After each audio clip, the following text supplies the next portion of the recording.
If you remember the previous capsule, I mentioned 2 stories.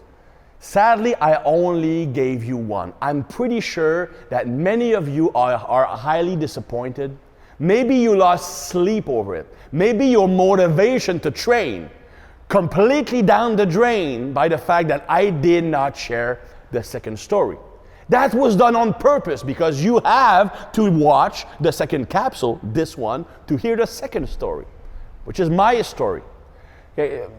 When I played college football, the first year I played like one play throughout the whole year. I was a 179-pound linebacker, which is like smaller than all the receivers. So the summer, of course, I really bulked up. I gained shit ton of muscle. Not all muscle, of course, because I went from 180 to 225. Some of it was fat, but I was still a lot stronger, a lot bigger, and I gained the starting job as a middle linebacker. What happened is our coach said, you can't lift weight during the season. Or maybe I was able to sneak in like one workout a week, only arms, because when you play, you are sleeveless, so you want to look big, right? It's the intimidators. So I actually went down from 225 to 200 during the season. Eating bad, not like doing too much activity. Anyway, not training. So of course what happened is I started the season, first 2 games, I was playing extremely well. I was a dominant linebacker, a physical force. I was like a miniature Zach Thomas, without the skills and without the speed. But I had the body type, so when I was in the way, I was able to make the tackle. But when I got back down to 200, and because I lost the muscle but not the fat, I was now a lot slower, not as strong as contact, and I lost my starting job because of that. My only asset was that I was hitting harder than everybody else. But now I lost my advantage. Now people who were faster than me took over because I didn't have what would make me special. So that's just an example, just to palliate, just to back up what I was saying earlier in the previous capsule. You need to try to maintain your strength and your size in season. Now in this capsule, I'm going to tell you what kind of training you should be doing. You need to do the type of training that will allow you to maintain your strength, maintain your muscle mass, but with the smallest recovery cost, with the smallest amount of muscle damage. Because muscle damage is harder to recover from, might take you 72 hours to fully recover. So basically, you will always be tired either for the key practices or for the games, especially if you're playing more than 1 game a week. If you're playing hockey, for example, and you might get sore, and the soreness might impair your performance. So you don't want to emphasize the eccentric.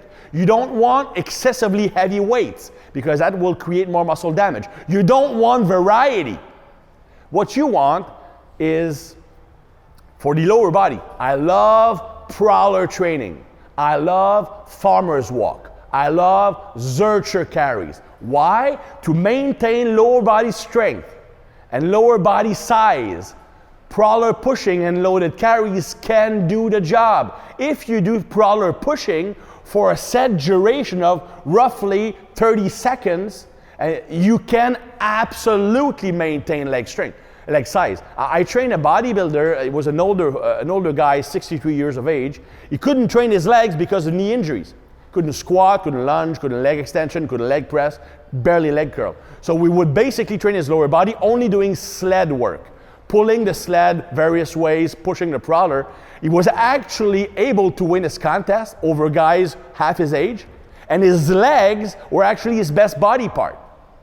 So you can absolutely maintain size by doing prowler. And the cool thing is, because there's no eccentric, there's going to be very little, if any, muscle damage. There's going to be no muscle damage. So you can do prowler, and if you eat enough carbs to recover muscle glycogen, you're good to go. You won't have a significant decrease in performance. So in-season prowler is a great way to maintain your size.